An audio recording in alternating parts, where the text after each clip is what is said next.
Not a bad writer. You think so? Mm-hmm. Good style, nice imagination. I think he's a very talented man. Well, thank you very much. Oh, it's nothing really. There's room B, room A.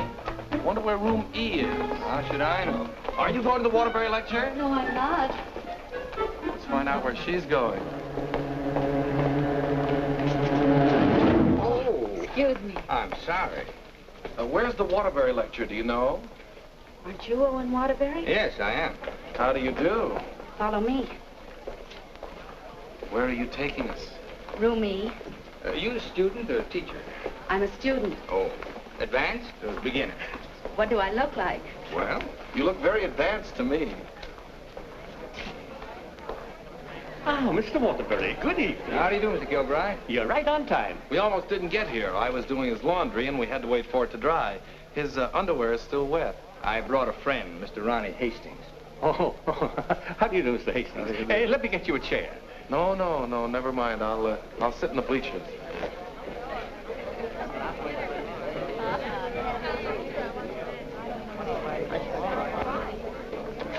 Hello. Hello. You going to be a writer, too? I hope to be someday. Well, this lecture should help you a great deal. He's a great writer, isn't he? Oh, yes. Of course, he gets most of his ideas from me. Excuse me. Yes? You're sitting in my seat. Oh, I'm terribly sorry. Good evening, Miss Gaylord. Hello, Mr. Scott. Anybody sitting here? Yes, Clarence Henderson. But he's out sick tonight. Well, then why did you make me move? Oh, Clarence and I don't speak. Oh, well... Attention, class. As I promised you, our guest speaker tonight will be none other than Owen Waterbury, author of the new bestseller, Last Year's Love. Mr. Waterbury. Oh, louder, louder. That's enough. I understand that most of you hold all sorts of jobs during the day, and yet you've been studying the technique of writing in the evening. Now you're ready to take your pen in hand and go out and conquer the world. You know, I'm hardly the person to tell you how to write because I don't follow any rules. Today, the writer is asked to keep one eye on the bestseller list, the other on art. That's divided loyalty, and that makes for dishonesty. I must confess, I've been guilty of this dishonesty, too. But now that I've made my position secure, I'm going to try to write a really good book. No more bestsellers, but something that I hope will be a piece of great writing. You know, good writing, fine writing, is here and here. The dictionary is filled with all the words you need, but unless the mind and the heart find those words for you, you better leave them in the dictionary. He's so brilliant. Shh, shh. Because a writer, fundamentally, must believe in himself. That's half the battle.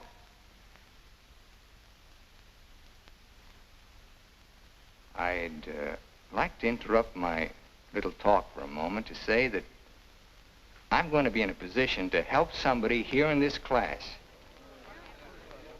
Beginning tomorrow, I'm going to need a secretary. I've already placed the request with the University Placement Bureau, and man or woman, whoever qualifies, will get the job. That's very nice of you, Mr. Waterbury.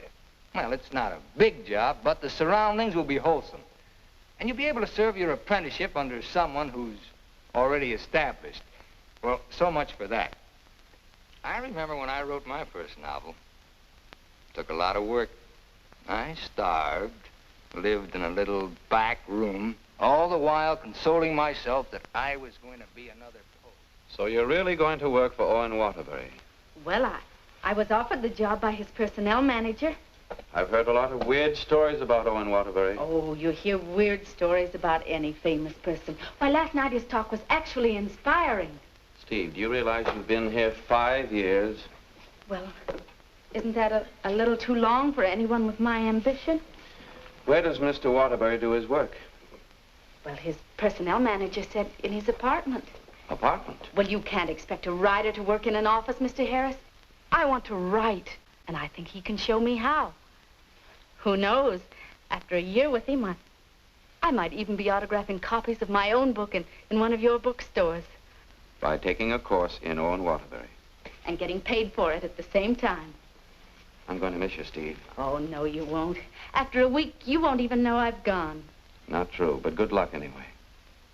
Well, I could make a big speech, but I think you know how I feel about everything.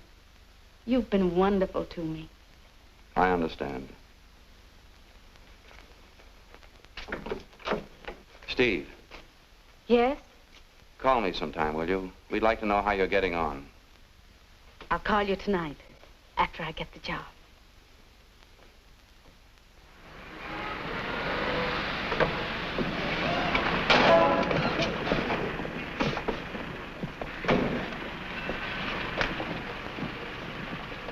Why don't you watch where you're parking? Well, you can back up, can't you? You got to reverse. Never mind, Bill. Just save your energy for upstairs. Smart guy. Hand me the bag, Bill. Yes, ma'am. I'll take it upstairs for you, man. Anything drives a cab these days. Apartment 3E. Thank you. Now, just remember, Bill, if he says one word that's out of line, just one word, I want you to bop him right on the jaw. They might take my license away. Not for protecting a lady. Well, come on, in or out, in or out. You know, I hit pretty hard. The harder, the better. Is he a big guy? 6 feet of bluff. I'll cut him down. I didn't get this nose for nothing. Are you sure he can fight? He's a writer. Writer? Fighter? Now, remember, if he just so much as opens his mouth... Don't worry, I'll shut it up. I got a bigger mouth than he's got. I've come for my things. And what's the objection? Evidently, he has none. Follow me, Bill. Now then, I want you to take all the things out of that drawer and put them into that bag. Yes, ma'am. No, not the drawer, just the things.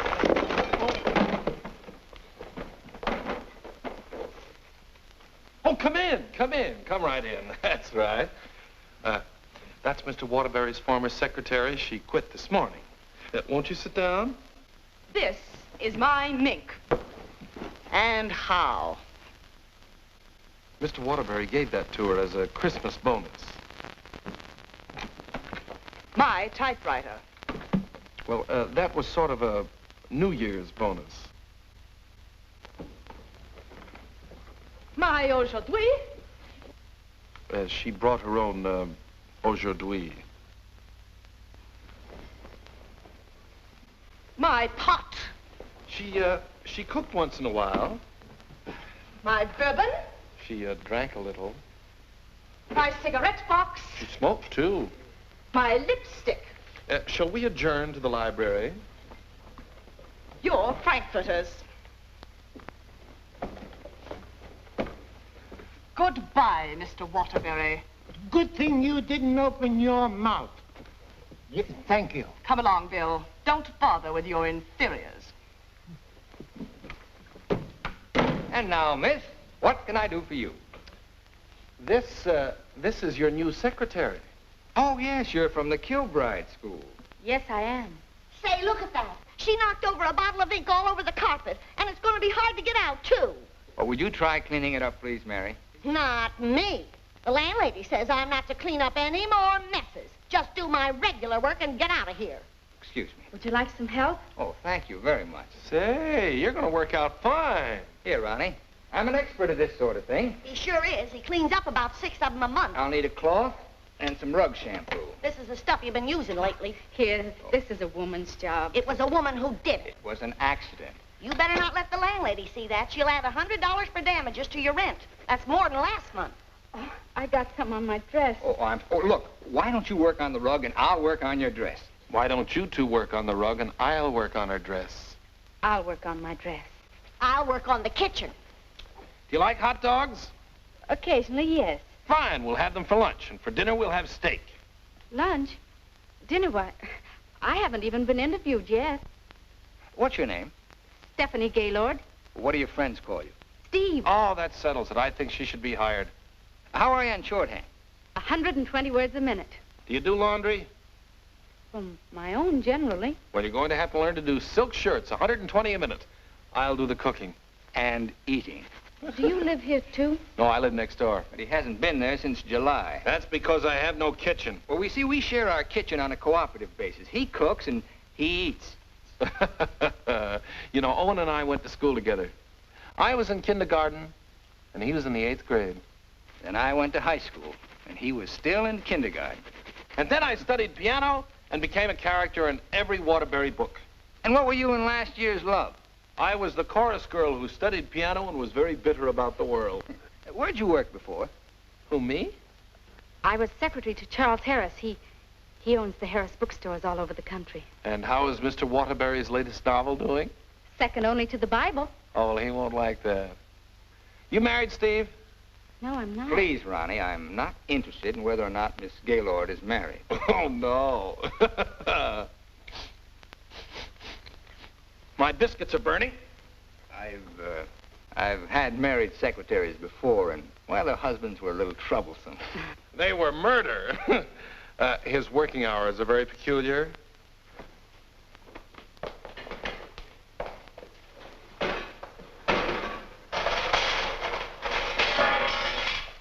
Well, I think we've done a good job.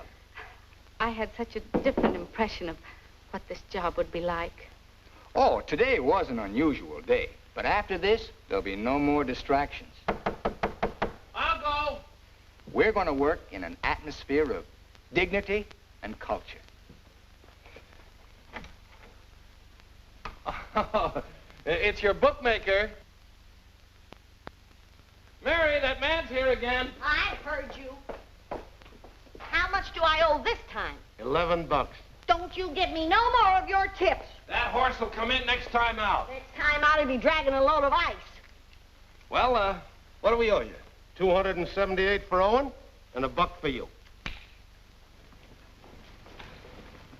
Excuse me.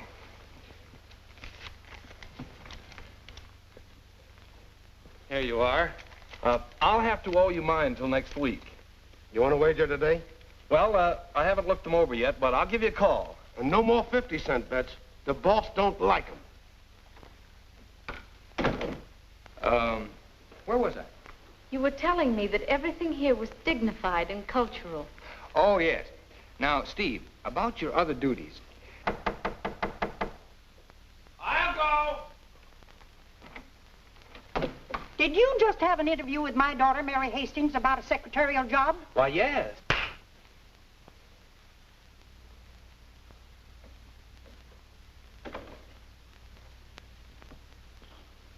I have a message for you. Well, what's the message? Mr. Waterbury, I don't think I want this job. Well, why not? Well, when you spoke at class last evening, everything seemed so refreshing. And when I read your novels, they were filled with such quality and high purpose. And I'm afraid all that's spoiled now, so no harsh words, no hard feelings, just get somebody else. Well, if that's the way you feel, Miss Gaylord. Are you walking out on Owen Waterbury? Don't beg the girl to work for me, Ronnie. Just call the agency and get another girl. Now, you know you don't mean that. We both like this one. Are you going to let me out of here, or do I have to call the police? They're here already. I came for the rent. Mrs. Reeves, I just mailed you a check this morning. Oh, you always do that, knowing full well that I only live downstairs. Any damage this month? Oh, it's been a very, very uneventful month. Oh, the carpet again. Yes. Mercy! This fish belongs here. And this duck up here, you throw the whole room out of contour. Mrs. Reeves, if you'll excuse I me... heard some screaming just outside the door. New secretary? Well, yes. You being hired or fired? Miss Gaylord has just been engaged. Oh, too bad, Mr. Waterbury, because something moved in the apartment upstairs would just fill your every requirement. Well, unfortunately, Mrs. Reeves, the job has just been filled. Well, I want you to meet her anyway. Felicia!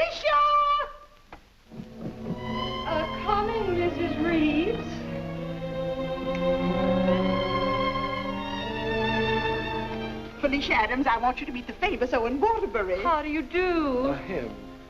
How do you do? How do you do? Felicia came to California to get into the movies. Now, who does she remind you of?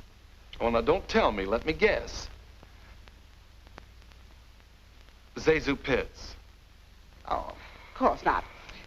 Felicia, in addition to being a secretary, is a very good actress, aren't you, dear? Now, take off your coat and let them see.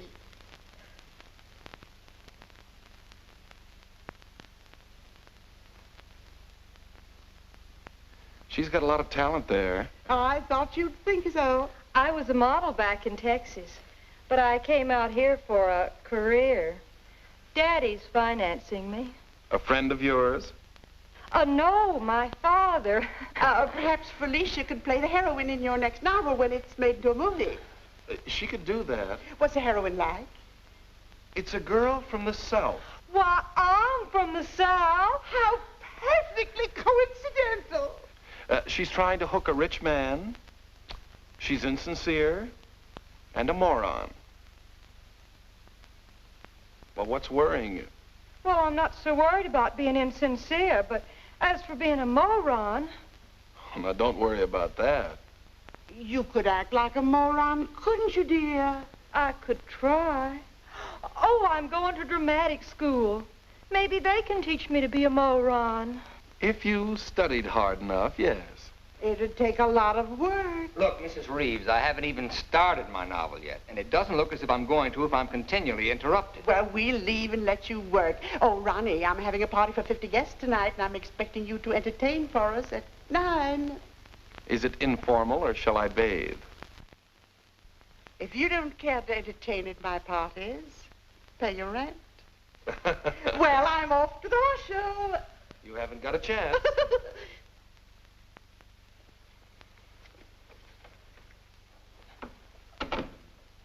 You know, ever since her husband died and left her 7 buildings, she's been a peeping Tom. Now, come on, Steve, let's you and I prepare lunch. Look, I stayed only because I didn't want to cause a scene in front of your landlady, but I'm really leaving now. What an idea! What an idea! Take your stuff. Come on, take it down. Get your pad. Well, where's your pad? When you've got to have a pad, you can't start a job like this without a pad. Go, all right, I'll find a pad for you, but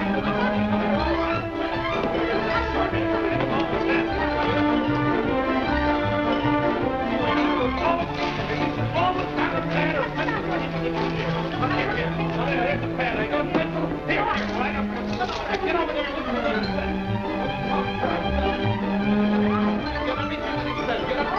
I need a pencil. Wait, I've got a pencil. Call this notes on my new novel.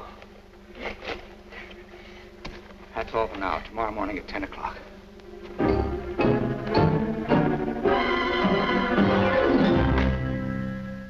He's incubating. He's incubating at last. Come along. Is he always starting new novels? Yes, always. I remember on last year's Love, I was baking a cake. All of a sudden, he called me out, and I had to start taking dictation. And I couldn't go back until he was through dictating. At 3 o'clock in the morning, we sat down to chocolate-covered ashes.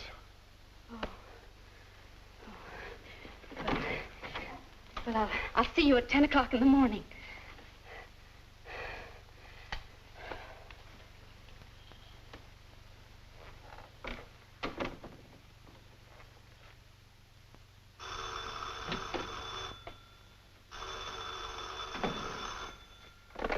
Hello?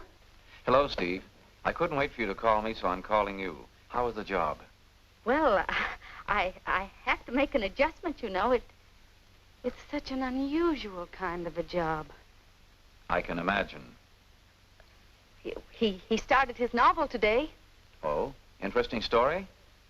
Well, he didn't get very far into it, but I'm sure it's going to be wonderful. He seems so excited about it. Look, Steve, let's have dinner one night this week. Well, I'll call you the first night I have free.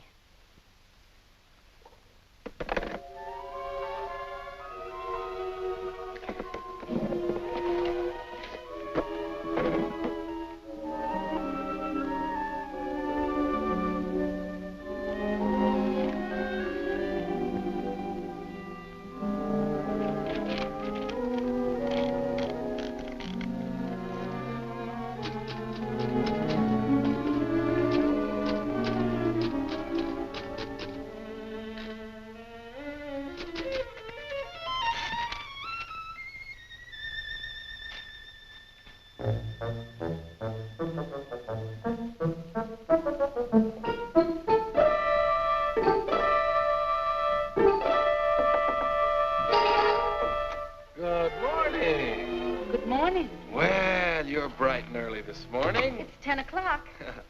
Say, did you ever think how you'd look in mink? Well, I see you've got your pad. Keep your pencil poised. The genius is still dressing. I'm making potato pancakes for luncheon. He's in a sour cream mood today. If you need anything ironed, I'll be in the kitchen ironing. Well, Good morning, Steve. Good morning. Right on time. Let's see, where did I leave off yesterday? Notes on my new novel. Yeah. I'll go.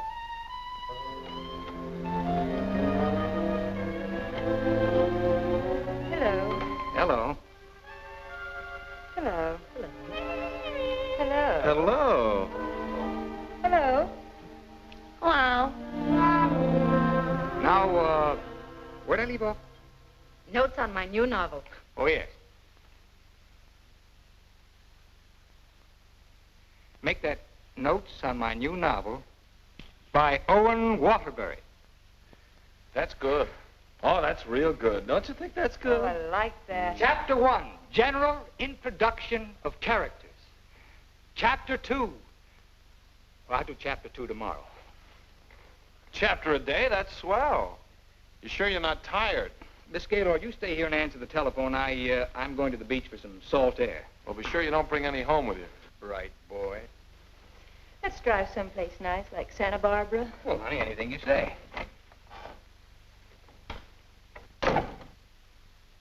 Don't pay any attention to him. He's just trying to make you jealous. Jealous? Well, what makes you think I'm even interested in him? You know, for a secretary who's just been given the day off, you're awfully annoyed. Annoyed? Of course I'm annoyed. I just don't want to sit here doing nothing. I came here to work. I came here to do nothing, and now I'm working. Look, if you get paid for idleness, grab it, you fool. There goes another one.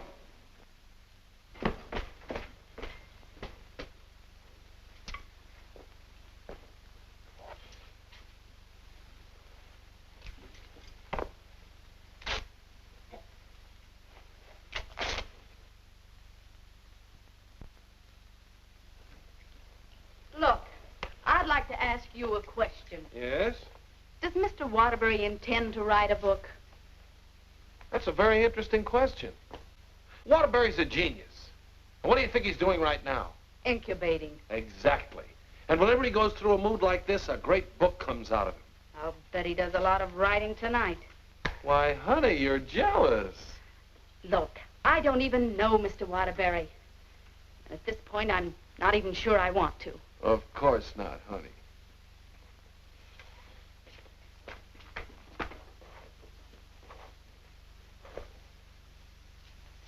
Say, can you tell me what I'm doing wrong? Everything. Here, let me have it. How can you get so many wrinkles in it? Well, he's tried 16 laundries, but he still likes my work best. These are good shirts. We're good shirts. You know, I just thought of something. What? I must be going out of my mind. Why? Well, I went to night school for a whole year to learn to be a writer. And here I am doing a guy's laundry. Oh! It's not done yet.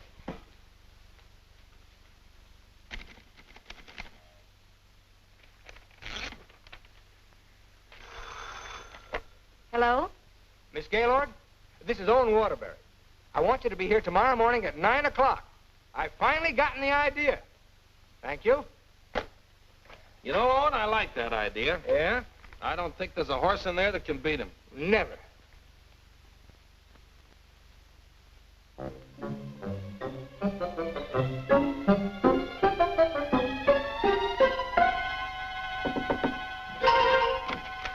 Morning. Morning. Oh, leave your coat on, Steve. The taxi will be here in just a minute. Got a fare for her? Well, she can use mine. Where are we going? To the races. The race. Haven't you ever been? Never in my life. Swell. Always lucky the first time. Come on. But what about that idea you had last Oh, that can wait till after the third race. Look, I got a horse in here. Look, Mr. Waterbury, I don't think I ought to go along. Say, are you complaining about being paid to go to the races? Come on! Please.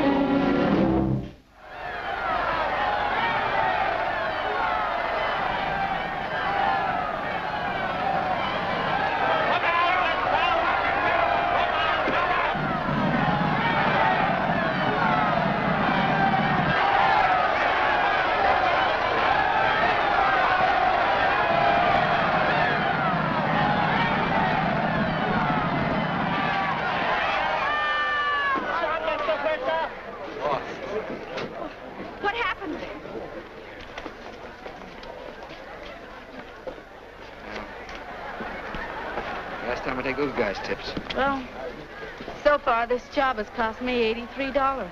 Now, don't worry. I'll see that you get that back. Why should you? I gambled and I lost. Well, losing's good for the soul. We had the 3 best souls in town.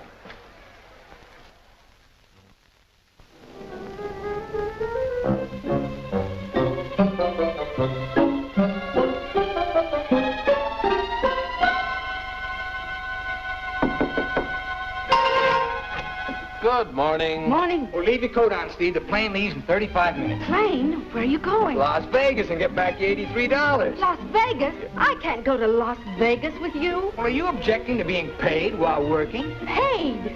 I don't think I can afford to work for you much longer, Mr. Waterbury. Oh, Steve, it only takes an hour and a half to fly. Hey, catch the evening plane back, you're home in time for dinner. With tons of money. No, I won't. No, I just won't. No, please, please, put me down.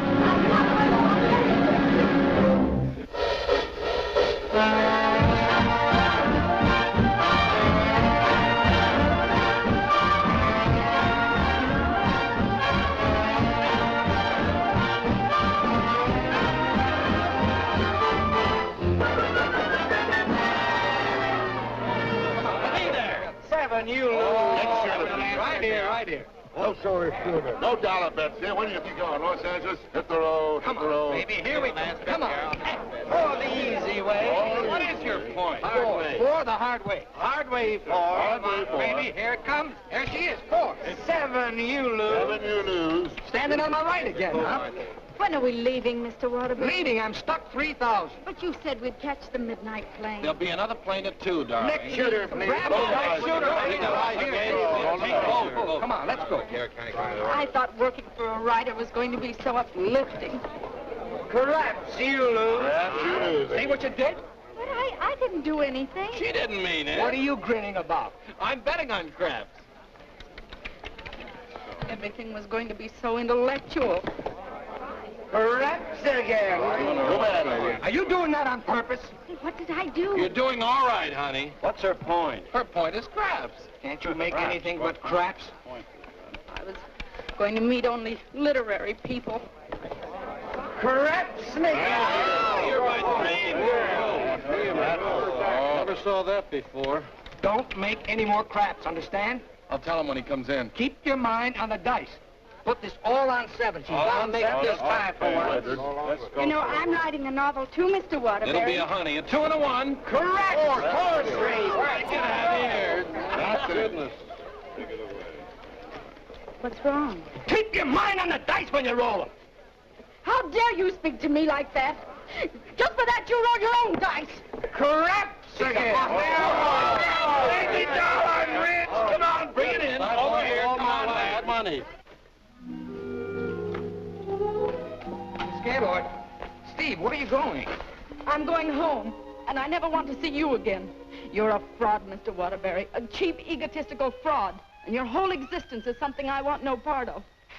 I'm sorry I even met you, because you've spoiled something for me. You've spoiled my impression of Owen Waterbury, the writer. Steve, look, you can't go home alone. I'll take you home. Steve, please sit down, will you? I want to talk to you, please. Steve, honestly, this gambling, it's an insidious thing. It changes a person. I'm really terribly sorry.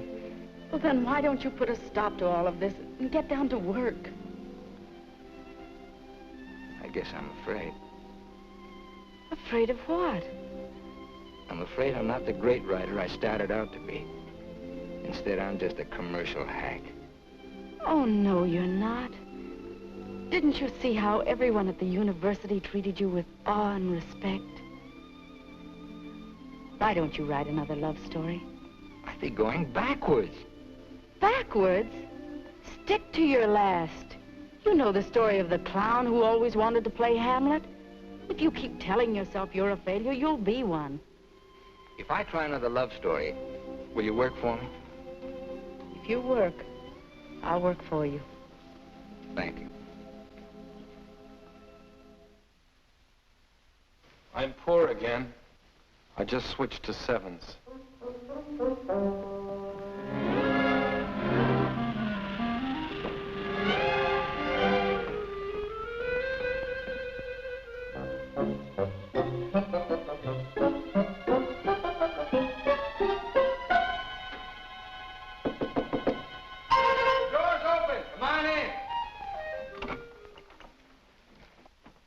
Steve. No, keep your coat on. I'll tell you why. The taxi's going to be here in just 1 minute.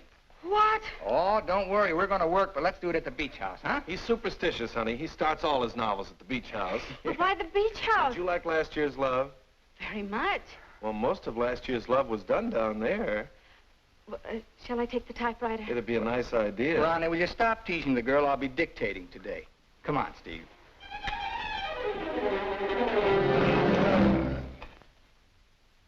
I'll dictate this in outline form, and then I'll polish it up later. Yes, Mr. Waterbury. This is the story of a successful novelist who began to die, morally and spiritually, until a girl came into his life. And then the whole world seemed changed. He'd seen her one night while delivering a lecture to a short story class. There were so many faces looming up in front of him, but he saw only one, hers. Wistful, delicate, exquisitely beautiful. Without her knowledge, he arranged to make her his secretary because in that fleeting moment, in that single instant, he knew he was desperately in love with her. One day, he asked her to go to his beach house and work there because he wanted very much to tell her the way he felt, but he lacked the courage. Mr. Waterbury, Miss Gaylord, when I'm working, I don't like to be disturbed. Sorry. Where was I? He wanted very much to tell her how he felt, but he lacked the courage. Oh, yes. Now here she was, seated before him, tender and fragile as a poem. He had looked around a corner to corner, and there she was. Oh. What's the matter? Oh, I broke my pencil. Here you are. Let's continue.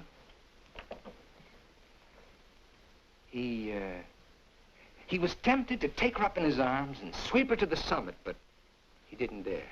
He knew very little about her, yet there was nothing else he needed to know. As he strode up and down the room dictating, he looked toward her polka dot necktie. What's the matter with you? Nothing. Oh. Where was I? Polka dot necktie.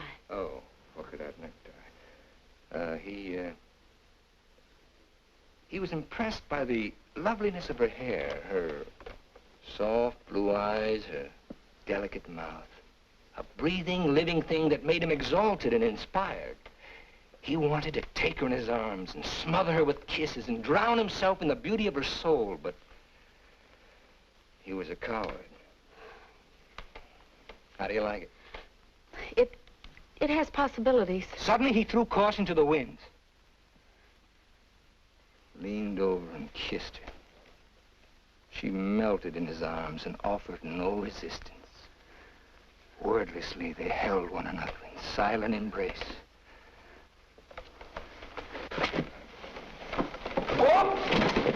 You've got the wrong girl, Mr. Waterbury. I'm really leaving you this time, and don't you ever try and get in touch with me again.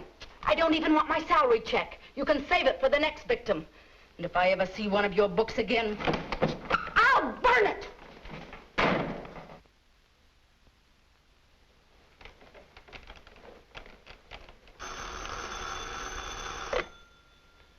Hello. Well, hello, son. I just thought I'd call you and let you know I made dinner for the three of us. And ask Steve if she likes popovers. Steve's just quit. Yeah.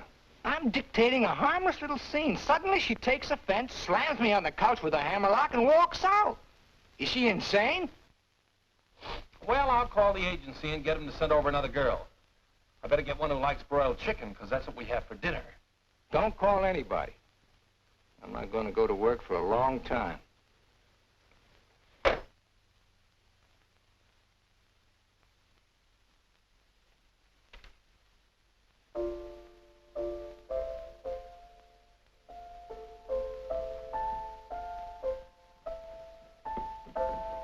Come on, will you get out of here so I can wash these keys? I'm composing. Composing? I haven't heard a good song out of you yet.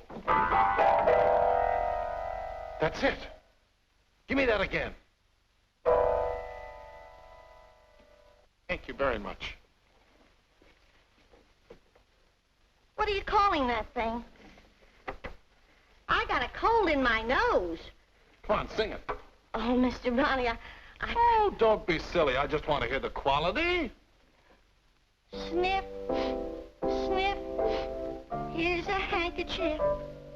Ka-choo, ka-choo, gesundheit to you. Let yourself go and blow. Oh, let yourself go and blow. Sad, ain't it?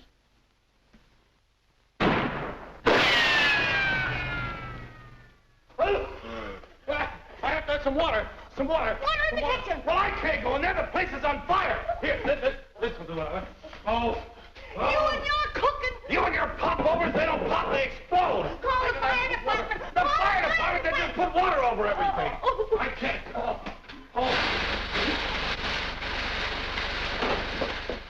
I'm going to tell the landlady on you. Oh, I'm going to tell the landlady on you. Well, I'm not going to clean up this mess. All right, just for that, you won't get a piece of pie. What's in that garbage can? Pie? 30 misses out of 31 tries.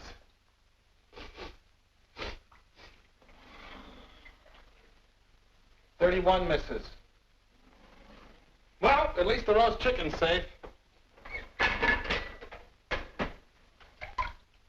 What's that? Roast chicken? How can you pour roast chicken? Well, I had to roast it in the pressure cooker. It melted a little. Oh, he'll have his dinner out tonight. Well, so am I. You don't think I'm going to eat this horrible mess, do you? Hi, Owen. Hi. He has a nice roast chicken for you, Mr. Waterbury. Give him a glassful. Mr. Waterbury, I think it's my duty as your servant to tell you what just happened in the kitchen. Oh, now, Mary, why don't you go home? Mr. Ronnie set fire to the kitchen. I don't care if he sets fire to the whole apartment.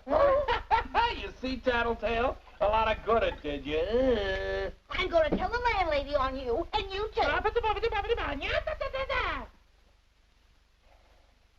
Well, what happened down at the beach house? Will you stop asking me silly questions? I told you on the phone. She quit, that's all. Well, she had some nerve. Well, I don't need her. There's a lot of other secretaries. Well, of course there are. Just as capable, efficient, and just as cute. Sure. We never did find out how good she could type. Well, I'll call the agency and get another secretary. No. I got a better idea. What you gonna do? I'm gonna pack. Where you going? New York, change of environment. I'll work better there. Gonna get rid of the apartment? Yep. Well, what's gonna happen to me? What should happen to you? That's a very unfair question. Boy, I'm not gonna let a little thing like a secretary throw me off balance. Never in a million years. I got a life to live, too. Wonderful, beautiful, exciting life. I got a book inside me, a great book, full of intensity and scope. Oh, you know something, Ronnie? I'm glad this happened. I'm down to earth now. What happened? Well, you can still use it. Elsie called. She's, sorry she quit in a huff, and she apologized for the cab driver. See? That's what Steve will be doing tomorrow. Calling and apologizing, but I won't be here. Say, what am I running away for anyway? I'm not afraid of her. That's what I like to hear. That's the real Owen Waterbury. Listen, call Elsie. We'll take her out to dinner. We'll take them all out to dinner, a different one each night. I'll go and change my apron and be right back.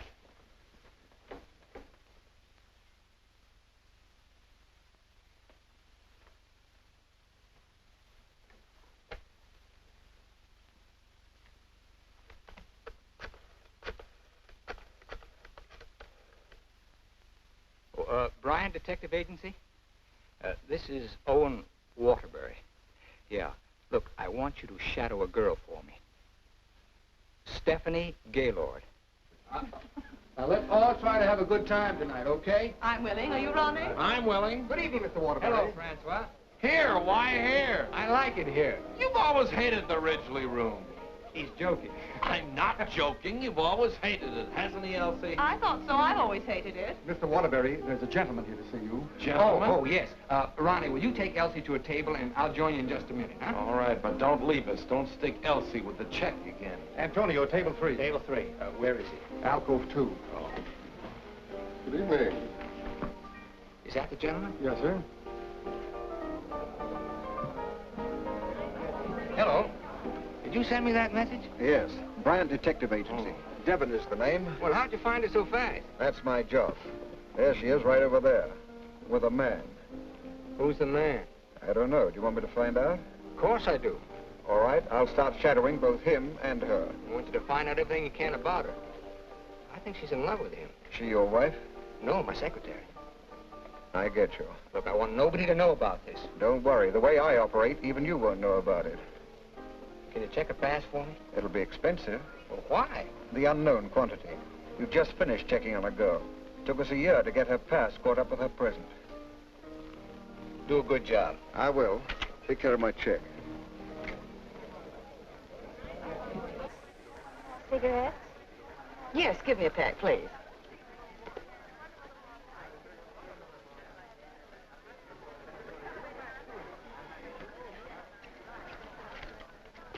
Thank you.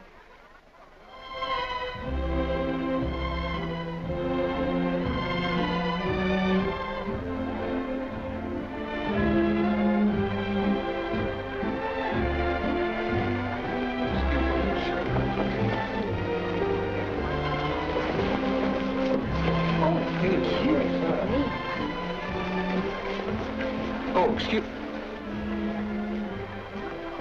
Hiya, Steve. Hello, Ronnie. Don't talk to her. I'm mad at her. Oh, I forgot. Good evening. Good evening. You know him? Uh-huh. He's my new boss. Your new boss? What's his name? Charles Harris, the bookseller. That's Steve's old boss. He's not so old. How dared you go work for him? Listen, Shakespeare, I'll work for whom I please. Well, did you have to pick on her old boss? Didn't she pick on mine? When Mr. Harris called the employment agency, he asked for somebody with literary experience. How did you qualify? You used to work for Waterbury. Steve, with her principals out with her ex-boss.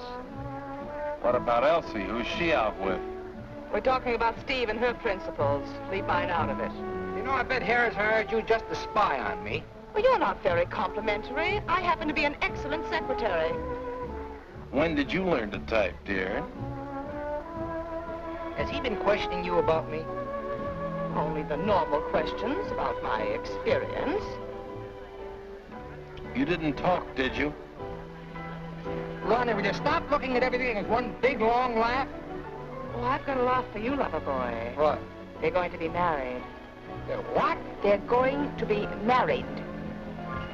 Where are you going? I want to talk to her. Your order, please. A broiled chicken. Yours? Well, I'll have a glass full, too. Hello. Good evening. Mr. Harris, Mr. Waterbury. Well, congratulations. I just heard the good news. What good news? How about you marrying Stephanie? May I dance with the bride? That's entirely up to her, isn't it? May I? Thank you. Not at all. So she decided to get married to the wrong guy. Are we going to dance, or are you going to dictate a novel? Oh, now why should a nice, intelligent girl like you marry a man she doesn't even love? For your information, I'm not marrying anyone. Oh, well, now I respect you. You respect all girls who decide not to get married. Going back to work for him? Is this a quiz, or are we going to dance? Well, it could be both. Say, how would you like your old job back? Better terms? Not interested. I'll throw in a bonus. Marriage. Mr. Waterbury, you talk about marriage as though it was something cheap and vulgar. Who else but Owen Waterbury would invite you out for the evening and dance with another girl? I would. Say, why don't you pay him back and dance with Mr. Harris? I wouldn't think of dancing with my boss. This is me you're talking to, remember? Well, I mean, not till I'd worked for him. For a few days. Well, that's a nice sentiment. Steve, you're in my arms at last. I'm holding you at last. We're dancing. You may be dancing, but I'm holding you. Oh, like the tide, you go out, but you also come in. Owen Waterbury, you're the most maddening man I've ever met. Listen to me, Steve, I love you. Everything I dictated at the beach house I meant, but it was too much of a coward to say it out. I love you, Steve. Marry me. Take a chance.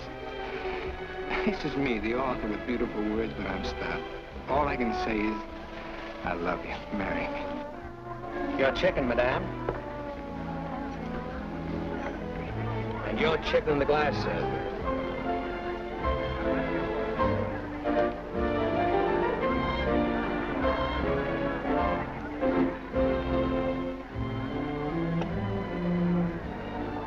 Harris looks lonely.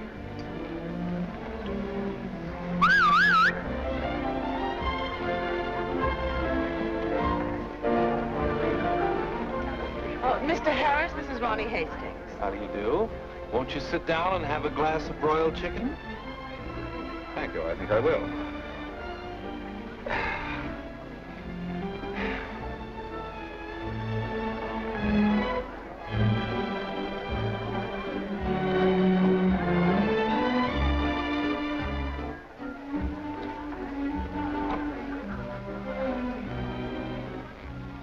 Ever heard the story of the unholy three?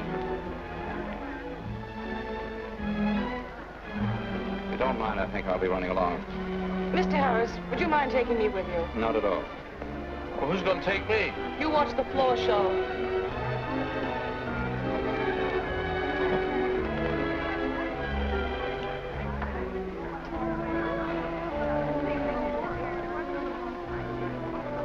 Want to dance? I love it.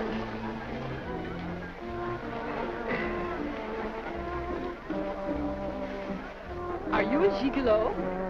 After tonight, I think I will be. Oh.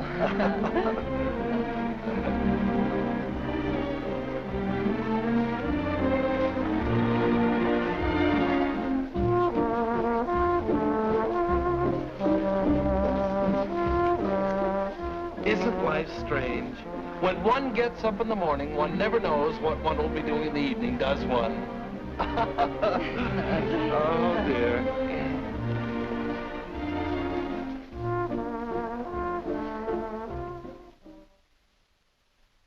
And in addition to the office supplies, please order one Remington electric typewriter for the outer office.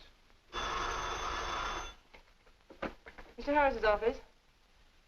Just a moment, please. Hello? Yes. What? When? Thank you. Goodbye.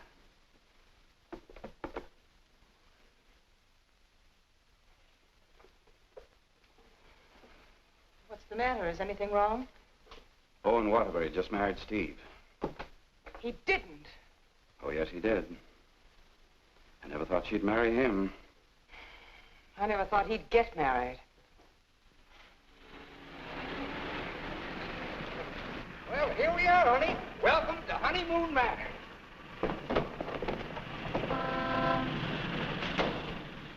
Congratulations! Hi, Ronnie. May I be the first to kiss the bride? Or am I the first? I'm not a very wide-awake bride. Honey, let's get some sleep, and then we'll go over to the beach house, huh? How long you been driving? 24 hours. Las Vegas and back. Oh. Hey, whose bags are these? Oh, those are Felicia's. As soon as I told her the news, she decided to move out. It's a good idea. Darling, this is quite a threshold. 3 stories up. Well, we can use the threshold upstairs. Oh, good idea. Hiya, Felicia. Congratulations. You did very well. She certainly did. I'll get you moved in as soon as I get her moved out. Okay. Why don't you try the building next door, dear? Driver, old lady's home. Whoop. Hello, Mary. Oh, I'm so happy for both of you. Well, thank you, Mary. Very sweet of you. Yes, darling. Hello, darling. Hello, dear. Votre bagage, madame et monsieur? I made a wedding breakfast. Spaghetti and meatballs. Look, Ronnie, well, I know you're trying to be helpful, but, well, this is our honeymoon, and, well, we'd like to be alone. Oh, sure, sure. Say, Steve, be nice to him, will you? He's my only means of support.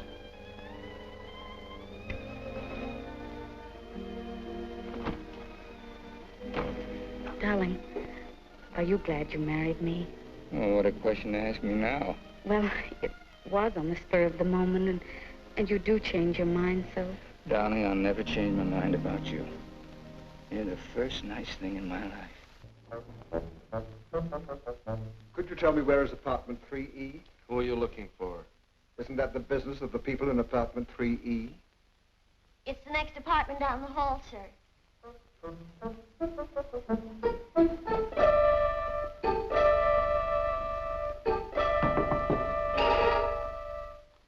I beg your pardon.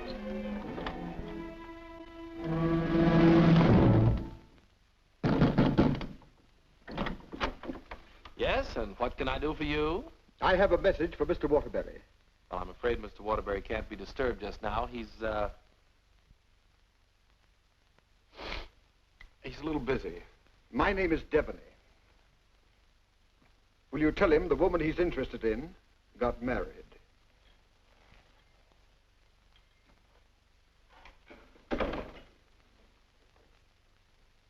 Hey, Owen!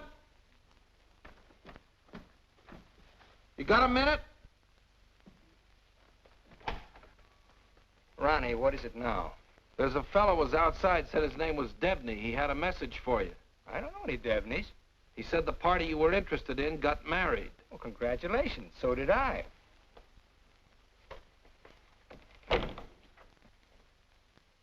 Darling, whom were you interested in who got married? There's only one married girl I'm interested in.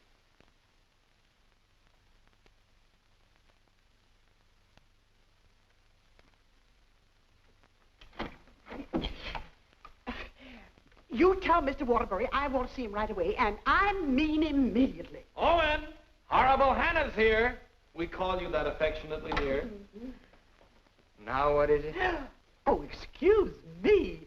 I didn't know your secretary was working late. They're married. Married? Well, as his wife, she might as well be in on this. Just what can I do for you, Mrs. Reeves? I've come for the rent. But I paid you the rent on the first, Mrs. Reeves. I've had to make a new rule, Mr. Waterbury. I don't take bad checks. When'd you make that rule? Since you moved in. Darling, do you happen to have $485 in the bank? I think so. Well, could you write me out a check till I get this thing straightened out? I can't understand how my account got so low. That's $6,000 for the crap game? Oh, yes. And the $2 for the marriage license? One has to live. Thank you, dear. Thank you, Mrs. Waterbury. I never thought I'd ever call anybody Mrs. Waterbury. Well, I'll just walk you down the hall. Oh, thank you, Ronnie. Is this any good? She's loaded. Well, I suppose an explanation is in order. You don't owe me an explanation. Oh, but darling, I want to explain. Oh, excuse me.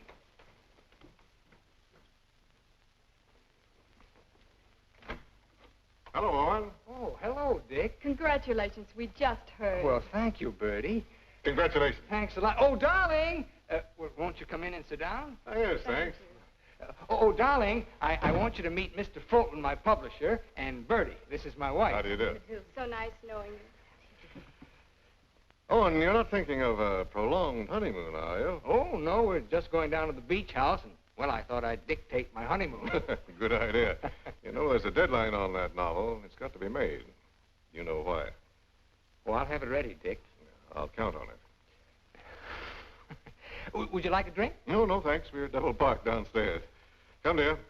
How's Ronnie? Oh, still eating. Same old Ronnie. Yes, Bertie's told me about Ronnie. She says that when he dies, he'll ask the crematorium to baste him slowly on both sides. You know Ronnie? Oh, of course. I was once Mr. Waterbury's secretary. Well, thanks an awful lot for coming, Dick. Happy honeymoon. Thank you.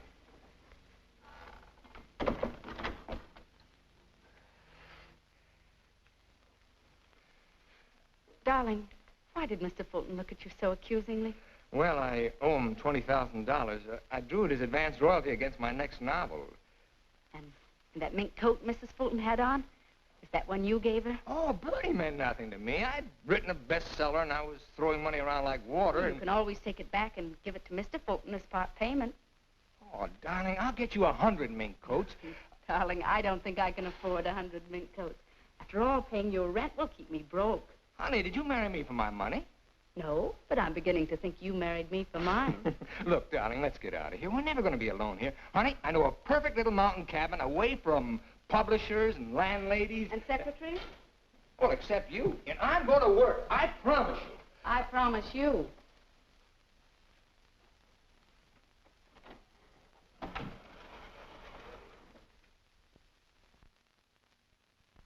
How long did you work on this book, Owen? 4 months. I'm rather proud of this one, Dick. Where's Mrs. Waterbury? Oh, Steve's down at the village getting groceries. She wants to prepare you one of her special dinners. Well, I'm afraid I can't stay for dinner. I have to catch that next train back. Dick, let's drop the suspense. How'd you like the book? I'm going to let you have it right between the eyes, Owen. You don't like it? I hate it.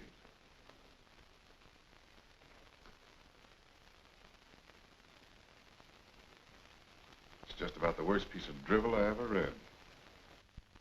Why, if I were to publish this, Owen, it would ruin you. Fortunately, I found another book to use in its place. What's the matter with me, Dick? Am I through? Of course not. Every top-flight novelist has a bad book in him. But how am I going to pay you back your money? Well, don't worry about that. I'm sorry, Owen. Darling, I got some of that wonderful venison. Why, hello, Mr. Fulton. It's so nice seeing you again. Miss Waterbury. Do you like venison? Well, I'm afraid I can't stay. Oh, why not? I've got some very important business in town. Well, I'm very sorry. I was going to fix you one of my special dishes. Oh, I'm sorry. Well, some other time. Goodbye, Mrs. Waterbury. Goodbye, Mr. Fulton. Goodbye, Owen. Goodbye, Dick. He doesn't like it. No? Do you think he's right? He's always been right. Until he married Bertie. Oh, what's that got to do with it? Well, maybe he's changed. Ever think of that? Maybe he sees you through different eyes. Oh, you talk like a fool. Owen, let's face it. Your book is now being published by a man who sees his wife in your arms on every page. He thinks that girl in there is Bertie in you. You're a child. Bertie meant nothing to me. He doesn't realize that. And he's still a human being, even if he is a publisher. And he's a man.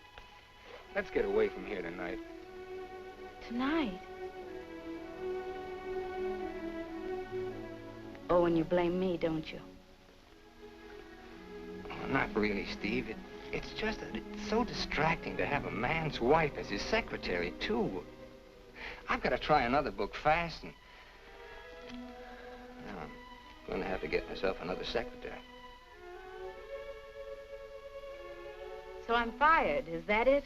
Oh, Steve, it'll be better for both of us if I work by myself. It'll give you a chance to work on your own book. I'll make dinner.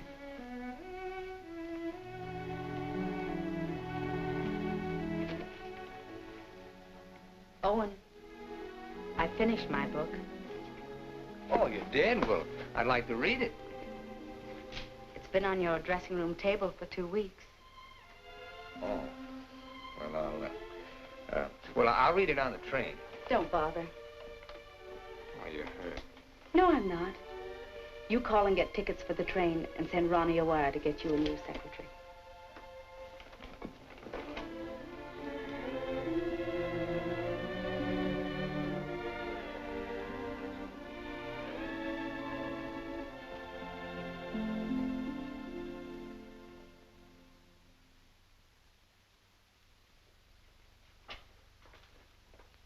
Oh, hello, Mrs. Waterbury.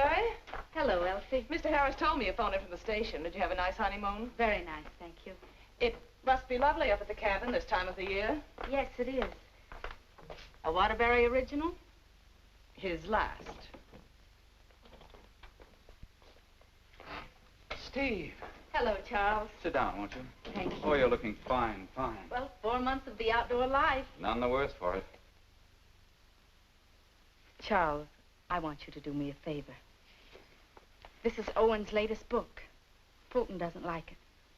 I want you to read it and let me know what you think about it. I'll try to be as objective as possible. You will be, I know.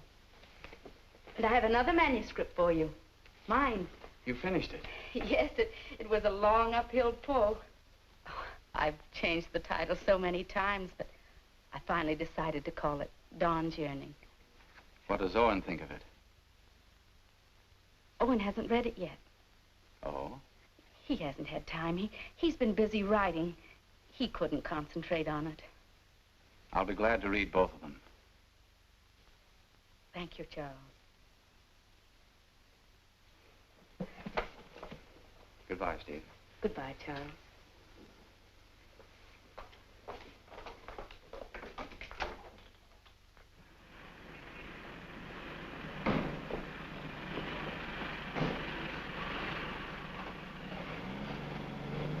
I was on the 3rd floor, but I can't find the Waterbury apartment. Well, here's Mrs. Waterbury. Oh, how do you do? The employment service sent me over. What for? Oh, Mr. Waterbury wants a new secretary. Oh, is that so? Yes. Well, follow me. Oh, thank you. I know it's going to be so exciting working for Mr. Waterbury. You just love it. I know I will. You know, this is such a rush call, I hardly had time to dress. You're dressed beautiful. Oh, thank you so much. You know, I make my own clothes. Oh, really? Yes. Come in. Come right in, Miss, what did you say your name was? Hilda Schneebacker. Miss Schneebacker. Owen, darling, this is your new secretary. How do you do? This is my husband, Owen Waterbury, and this is Ronnie, our next-door neighbor. How do you do? Can I get you something to drink? Have you any beer? Well, I should say we have. And we have pretzels, too. You know, I could just drink a barrel of beer. What did you ask for on the phone? I thought they knew our account. Dope. Oh, don't bother.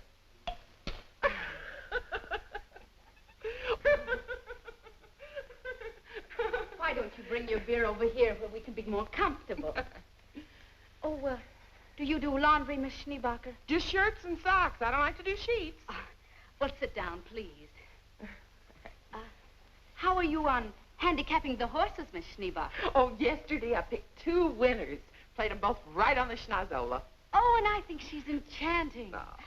What size coat do you wear? Do you have to wear a coat on the job? Oh, Mr. Waterbury likes to give all his employees mink coats for Christmas. Oh, I wish I'd known that. I could have saved the skunk's life. I wonder who she means.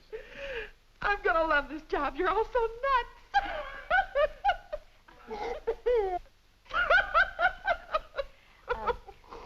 Do you object working late hours, Miss Schneebacher? Not at all. A room with a girlfriend. I haven't seen her since New Year's.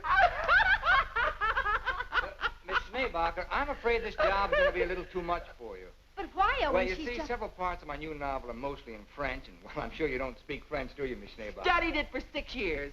Once I had a French boyfriend. We had no trouble. Yes, but how's your shorthand? Shorthand? I don't take shorthand. You don't take shorthand? Well, no. The agency said this was strictly a typing job. Oh, no. This is mostly a shorthand job. But I could learn it. No, I'm that afraid not. Well, guess that lets me out. Leave the glass, please. Oh. Thanks for the beer.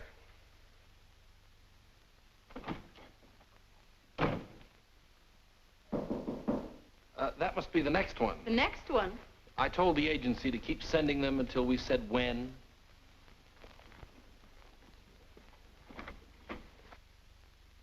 How do you do? Is this apartment 3E? Yes, it is. Does a Mr. Owen Waterbury live here? Yes, he does. I'm Owen Waterbury. Oh, Mr. Waterbury, the agency sent me. Dawn O'Malley. That's right. Won't you come in, Miss O'Malley? Thank you. Won't you sit down, Miss O'Malley? Thank you. Oh, this is my wife. How do you do? How do you do? You take shorthand, of course. Yes, 120 words a minute. Oh. Do you speak French, Miss O'Malley? Mon mère, elle était française. Et mon père aussi. Vous avez raison, elle est pas pour le travail. Dites-moi, Mademoiselle O'Malley. Are you married by any chance? Yes, I am. But the divorce comes final next week. I see. When would you like me to begin? You have begun. Oh, thank you. Steve, shall we prepare lunch and leave them alone? I think they'd like to get to work. All right.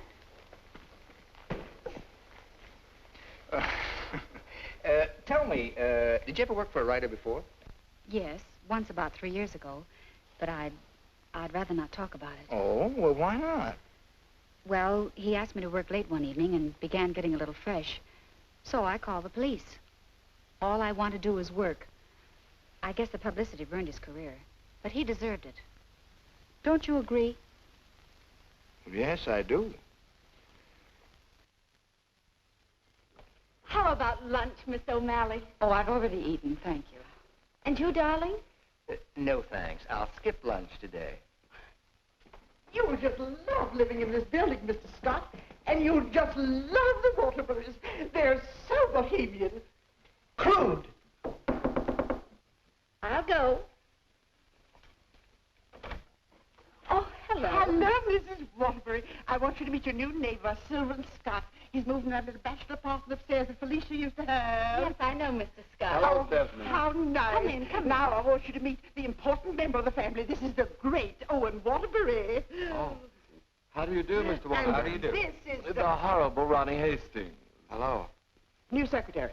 Yes, she was just hired and I was just fired. Mr. Scott's a writer, too. My building will be just crawling with them. Yes, Mr. Scott and I went to night school together.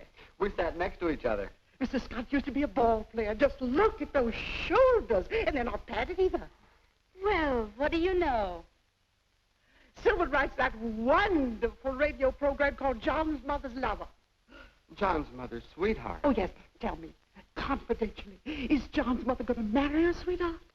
No, John's father objects. John has no father. Oh, poor John. Sylvan, you'd better rush upstairs and start to work on that radio program. You mustn't neglect John. Well, I'm in a little trouble. You see, my secretary just got married. Oh, what on earth are you going to do? I don't know. I could help you, Sylvan. You, Stephanie? Yes, you see, I was Mr. Waterbury's secretary before he married me. That's right, you were. The marriage was a bonus. Oh, when could we begin? Why don't you just say, I've begun? Ronnie, dear, would you get me some shorthand books and some pencils? How much do you think you'll be giving me tonight? Well, we may be working most of the night. Oh, that's just ducky. I'm used to working at night. Goodbye, darling. Don't work too hard. I won't. Come on. Oh, thank you, Ronnie. Bye. Well, I seem to have fixed everything up. You certainly have. Well, I guess I'll run along. Must you go? I was just poisoning the tea. Oh, Ronnie, you're such a kidder.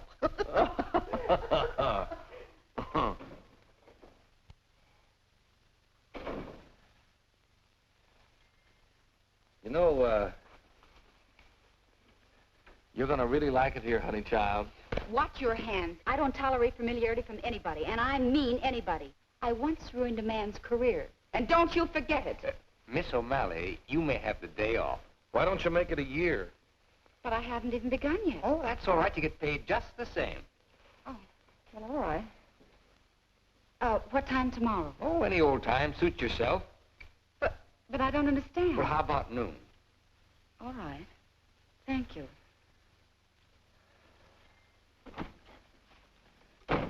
Well, you were saying something about poison tea? I mixed it. I get firsties. Now, where was I? Sound of footsteps. 3 people. Thank you. Sound of footsteps. 3 people. Door bang. Door crash. Door slam. 2 shots. 3 screams. Siren. How does it sound? Swell. It's bedlam. John, I'm in love with your mother. And tomorrow, I expect to be your father. John's going to be a father, and I'm the first to know. Now I don't have to listen tomorrow. But, Father, I'm older than you are. John's older than his father?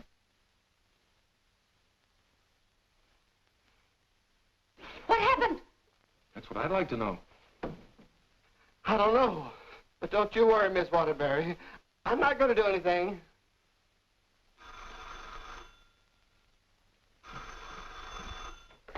Hello. Hey, they just turned out the lights. Who's calling? This is Charles Harris speaking. I'm sorry to be calling at such a late hour, but I must talk to her. They just turned out the lights. Will you keep quiet? This is her husband. No, she's out for the evening. She's right upstairs. And I don't know when she'll be back. Didn't you hear me? I said they just turned out the lights. Darling, may I borrow a light bulb? I don't care what you do. What's the matter? I'm going to a hotel in case you're interested. I'll go to a hotel. After all, this is your apartment. No, it isn't. You pay the rent. Ronnie, will you take this up to Mr. Scott, please? Oh, and you can't possibly be jealous of that man upstairs. Why, he's utterly harmless. Boy, you really had me fooled. Why do you say that? Charles Harris just called. Have you seen him, Steve, since we came back? Oh, and it's terribly late, and I don't like cross-examinations. After all, we're two adult human beings, and we should be able to trust one another. Don't smile it away with pretty words, Steve. Have you been seeing him? Yes. All right, then this is it. But I only saw Charles Harris for one reason. I took him your manuscript.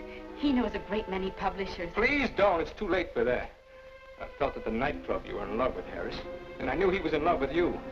After all, 5 years is a long time, and I was a fool to think I could break it down. I never loved Charles Harris. Well, you never loved me. You were in love with a schoolgirl notion of a popular novelist. I really try to play this straight with you, Steve, but I guess I made a beautiful mistake. Owen, I was in love with you before I met you. Something in your writing, the tone, the feeling, the quality appealed to me so much that I used to imagine your books were written just for me. It's true, I built it up in a schoolgirl way, and I was so caught up in it, I guess I would have married you the night you lectured in class.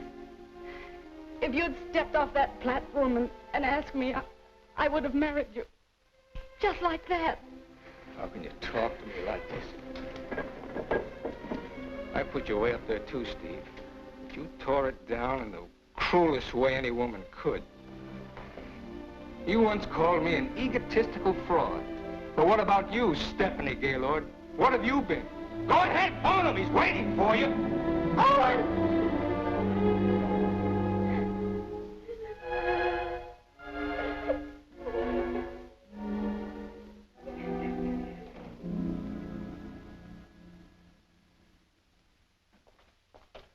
Good morning, Mrs. Waterbury. Good morning, Elsie. I have an appointment. Yes, I know. Mr. Harris has a surprise for you. Won't you come right in? Steve. Good morning, Charles. Stephanie Gaylord, this is Mr. McNally, Mr. Hudson, Mr. Burke of the Literary Times. How do you do? How do you do? How do you do? So you are Stephanie Gaylord.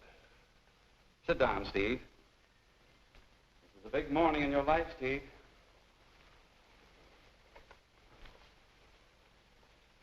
Mr. McNally is head of the publishing house in New York. He flew down this morning. That's why I called you so late last night. We've read your book, Miss Gaylord. How long have you worked on it?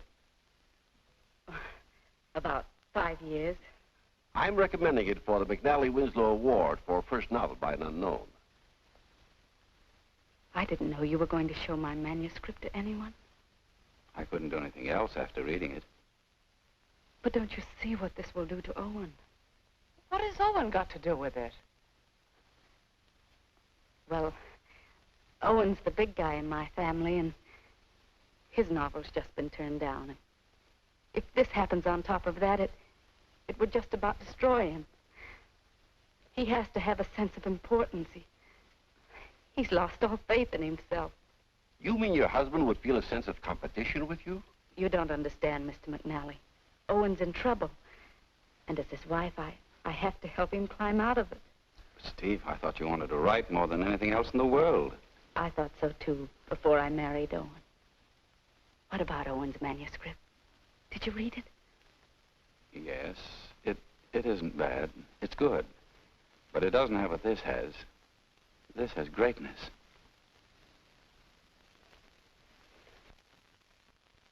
Thank you very much, gentlemen. Steve, please sit down. I want to talk to you.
I'm giving your popovers another try. Well, give me time to call the fire department. No, Miss O'Malley. That's not the line I gave you. I'm sorry, Mrs. Scott. All right. Let's try it again. Yes, sir. John, Mother, I've changed my mind. I don't like your sweetheart. Mother, well, I like him. That's all that matters. John, as your son, I refuse to approve the marriage. Mother, you're not marrying him. I am. How does that sound? Stinks. Amen. Mr. Hastings, I must say you're distracting. You know, you shouldn't be using Mr. Waterbury's apartment or Mr. Waterbury's secretary. Well, Mrs. Waterbury isn't here, and I've got to get the program out. Why don't you work in your apartment? She won't work upstairs. Well, then why don't you work without her? I can't. I'm a dictator. Dear, why won't you work upstairs? I don't work in men's bedrooms. It's not a bedroom. It's a bachelor apartment. My husband was a hotel manager. One room is a bedroom. 2 or more is an apartment. Sylvan, she's got you there. Oh, come on, let's work. Hello, Mr. Waterbury. Yes, what can I do for you? Remember me? I'm Deveny of the Brand Detective Agency. Oh. What's this? A bill for $845.62. For what? For shadowing and delving into the past of one Stephanie Gaylord. But I married her. We've shadowed married women before. Hi, Owen. Get rid of this guy. You want me to call the police? I am the police. What's this doing here? That's my laundry. Do you expect my wife to do your laundry? Say, that's a little large for you, isn't it? That's Mrs. Waterbury's laundry. That's mine. Well, take it and get out of here. And as for you, Mademoiselle O'Malley, you're fired for taking dictation from somebody else. Well, that suits me just fine. I wouldn't work for you even if I did like your horrible writing. Where's Stephanie? I don't know where she is. I know where she is. Where? You pay this bill and I'll let you know. Oh, Ronnie, do you happen to have $845? And 62 cents. Why don't you write him a check? Oh, yes. Call that number right away. Here is the detailed report. It's very amusing. You see, I had to shadow you at the same time that I shadowed her. Here's Stephanie. Oh, good. Stephanie, where are you? What? What are you doing there? Stephanie, if there were ever any chance of our getting together, this kills it now. Finally and for all time, we're through. Charles Harris's apartment. Just like that. No sense of shame. Well, maybe she got her old job back and is working for him. At his home? What decent, self-respecting girl worked for a man at his home? Maybe she's a secretary. Please, don't tell me about secretaries. He could tell you. Here's the report. Page 3 is wonderful. Thank you. Call the employment agency. I'm going to show her. Look, I want a girl this time who's capable and efficient. I'm calling for Mr. Owen Waterbury. A fast typist. I don't care what she looks like. We don't care what she looks like, as long as she's attractive. Do you take shorthand? Oh, but of course. 120 words a minute. Mm-hmm. And, what did you say your name was? Miss Pidgeon. Her name is Miss Pidgeon. Everybody says I'm flighty. Where did you work before? I'm just out of secretarial school. I think it would be wonderful working for you, Mr. Waterbury. You see, I hope to be a writer myself someday. Oh. Have you ever been married? Oh, no. Never.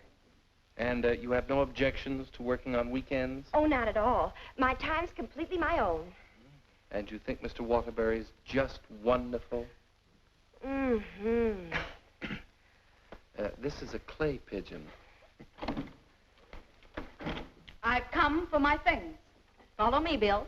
I know just where to go. I want you to take everything out of that drawer and put it in that bag. Right. I knew you'd come back. But it's only for a moment. Where's the mink coat? I didn't get a mink coat. Come into the bedroom, Bill. What's the matter? Short of minks? Say, haven't you been here before? Sure. I came with the other one. I got a cab stand downstairs now. If you need a cab, just open the window and holler. Well, I'm going to do a lot of hollering now. That's his former secretary. Get my bag and things out of the closet. Oh, so you're not in love with Harris, but you go to his apartment. You wouldn't let me explain, and now I'm not going to. Explain? What kind of an explanation could you make anyway? It doesn't matter anymore. You're right, it doesn't matter anymore. Isn't she getting awfully personal? What a wonderful typist. Charles Harris's apartment. Just like that. Just like that. Anything else, miss? Yes, my picture.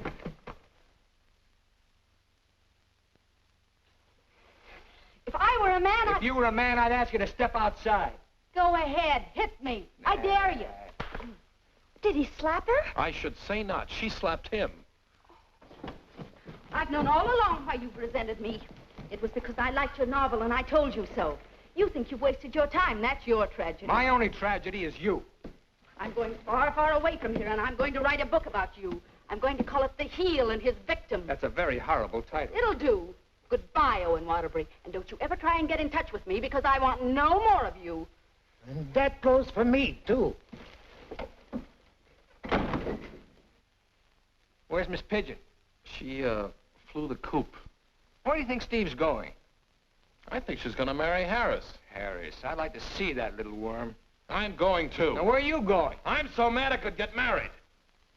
You know, I think I'll have to. Well, whom are you going to marry? It'll be a female. That's about all I can say.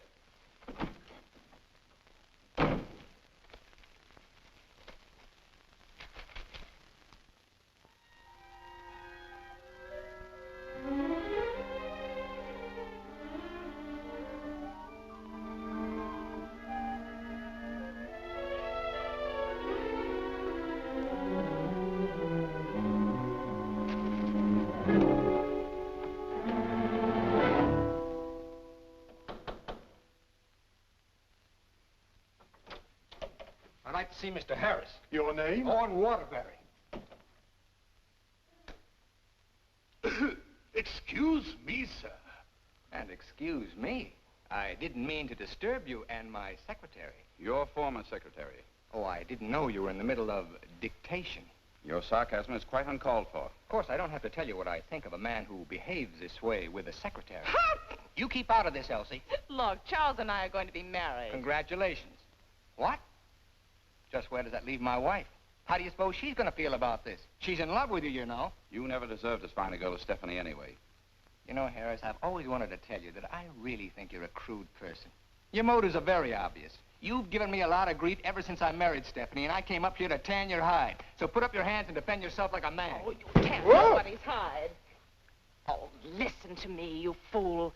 Why do you think Stephanie came up here in the first place? Because she wrote a novel and Harris wanted to have it published. But she didn't want that. She was afraid it would hurt your vanity and wreck your marriage. She wanted him to help you instead. Oh, look, I've read your last book, the one Fulton turned down. It's grand, it's exciting, it's wonderful. Fulton's wrong. He's just jealous because of Bertie, and it's all your own fault, Mr. Great Guy. You know, someday Stephanie's going to be a better writer than you are. That's my opinion, and you've always valued it. Here, Stephanie's novel. Read that and really get jealous. You know, you're not going to get her back. She's gone away, and it serves you right. I hope I kicked a little sense into you, but I doubt it. Goodbye, Mr. Waterbury.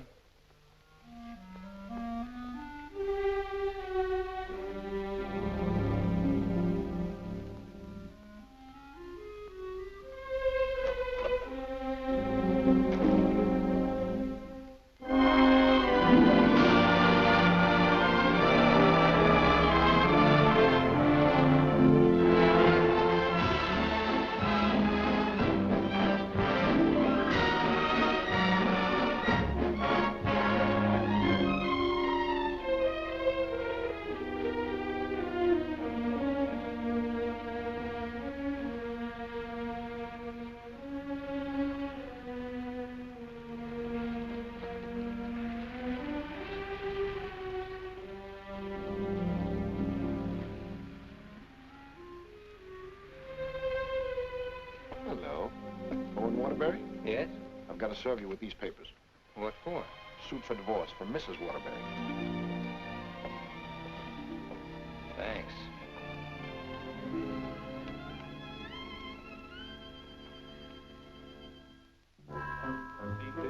First floor to your left, after you get out of the elevator. Thank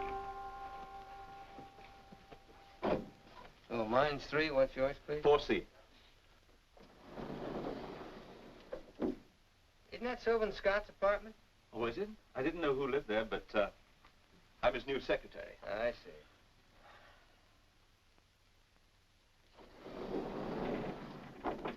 Good luck.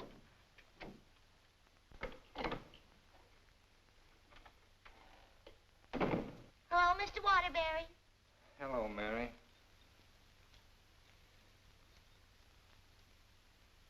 You want a drink? Well, I guess so. Mary, did you see Ronnie around? Well, I haven't seen Mr. Ronnie in about 3 days. But I heard tell he got married. Married? Gee, that's funny. He didn't even invite me to the wedding ceremony. Me neither. Ronnie gets married.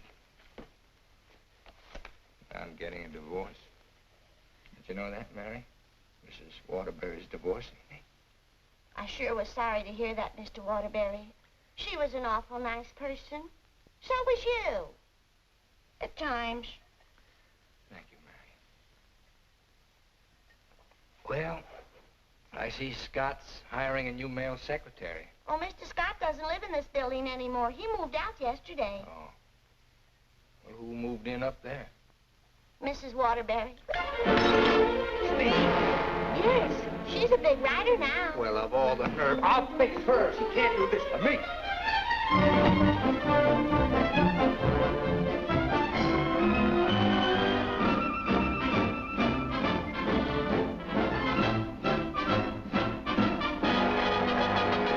Come in. Yes, what can I do for you? Out. I said get out. But I don't understand. Don't you listen to him. This is my wife.